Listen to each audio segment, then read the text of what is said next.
So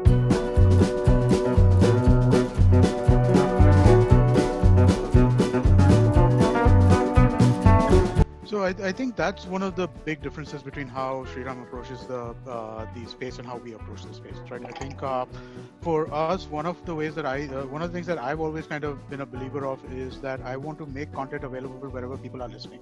So that means partnering with JioSaavn and Ghana and Spotify, making content available as an audio stream on YouTube, besides being in Apple and Google Podcasts and all the rest of it, right? Because I think that we do have our own app, and we are looking at making our app more central to our consumption experience by offering goodies on the app, if you will. Certain features on the app that are not available elsewhere. But having said that, I think that this is my point of view, and I am obviously one of the few people who maintains this, because everybody else has kind of created the content in their own space, right? But the way I look at it is, I would rather be where people are listening.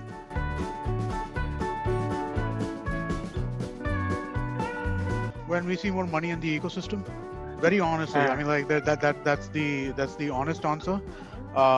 Celebrity content costs a lot of money compared to other forms, right? We work with two, I guess you would call celebrities, if you will, right? So Cyrus Brocha does a show with us, which is a long-standing show, but that's because Cyrus is so gung-ho on podcasting as a thing. He sees it as a really big piece for him going forward. The other one is, about a few months ago, we launched a show with Ashish Vidyarthi. And so again, but both of them are well-known personalities and well-known figures, but they're not what you would, I don't think they're Amitabh Bachchan or the celebrities that we're talking about like that, right? That kind of celebrity to get on board, it's going to be a little challenging, right? But I think what you will see is, you will see a lot of other. So I was looking at what kind of celebrities are doing podcasts in the US, right? And they're the equivalent of stand-up comedians, television presenters. There are a lot of producers and directors doing stuff like that. Like, one of the most popular ones is a show by this guy named Kevin Smith called The Modcast. Then the guy the producer of Billions, does a podcast. Sorry, I can't remember the name of his podcast, but he does a podcast as well. So there are a lot of different producers, directors who are doing stuff. So I think what you're going to wind up is, because that still kind of scratches the itch for the celebrity story, but it's not straight celeb content. I think we'll also start seeing some celebrity work happen in storytelling spaces, because that's relatively, when you do long-form conversational stuff, the amount of investment from a time perspective is high for the talent. If you're doing storytelling, you're doing a 12-minute story, I basically need 2.5 hours with the actor to get something ready, done in that much time, right? And so that seems like a more kind of, that seems to be something which is probably more likely to occur in the shorter time than getting celebs to do like these longer shows.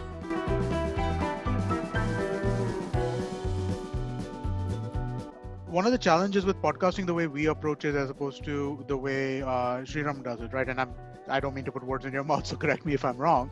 But one of the differences is that we distribute via RSS to all these various platforms, right? So there is a disconnect between our server and the time when the content is being consumed at the client end. So since there's no connection over there, we don't have deep demographic data around that stuff, right?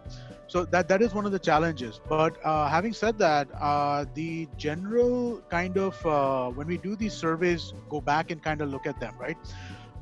The numbers are very, we do have a great deal of data available, right? But there is some, so you have to kind of present the data with two things. One is the objective data that you have, and the second is the subjective analysis that you put on top of it, which comes from more survey-oriented stuff. For example, we do a yearly survey of our audience, right? Probably a little more than a yearly, but we do a fairly large survey of the audience, right? So about 1,000, 1,200 people kind of participate in the survey, and we get an idea of what is the male-female distribution, what are the income levels, what are the kinds of cities that they occur, that they live in. So we have this kind of data. So we apply this to the overall kind of this.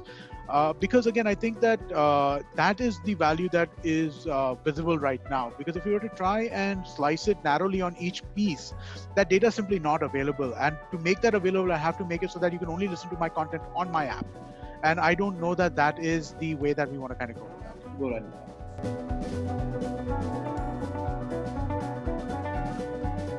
So I saw initially very even numbers, right? When the pandemic first started, we saw very, very even numbers. But over time, it has started to grow quite a bit. I think what had happened was, it's my hypothesis that basically people listen to podcasts based on habits, and I think what Sriram was mentioning about Hindi versus English listening is true in that case, right? In English, I think habit formation becomes a big part of how you listen to podcasts, and I think that the habits of commute and workout disappeared, right? Basically, no gyms, no commutes. So at that point, you needed to find different things to substitute your listening time for, and I think that's happened now, but it took a little while for it to get over there. And I think that's a big reason why we're not seeing, like as Sriram mentioned, same thing with our thing, where we used to have like 7 to 9, and then we used to have 5 to 7. Like, Yeah. that was the time when people were, but now it's spread throughout the day. The other thing is the drop from like 40-50% is now down to 20% on weekends, right? Because again, there is continuous consumption over there.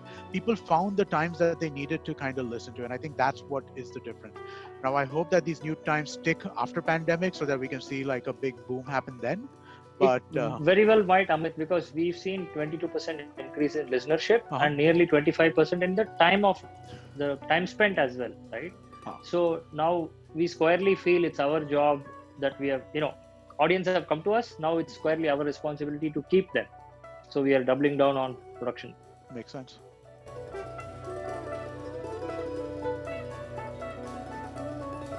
Oh, difficult question to answer because we love the brands. They're our best friends. I mean, like, I really, really love them so much that it's a difficult question to answer. Very, so here's I'll tell you what the challenge becomes, right? The thing with the branded podcast, again, in my context, not in Sriram's context, right? They are slightly different this. But from our context, the challenge with the branded content, a branded podcast is we have to build audience for each show individually. Right, and that is a challenge. And what often happens is we have brands come to us, say that we want to produce a pro show, but they're only willing to put in production money, they're not willing to put in marketing money. And you have to market this podcast if you're going to create an independent podcast every time, right? So brands are awesome, we love them, they're our best friends, but we sometimes do need to tell them that, hey, you know what, this might or might not be the direction to go in.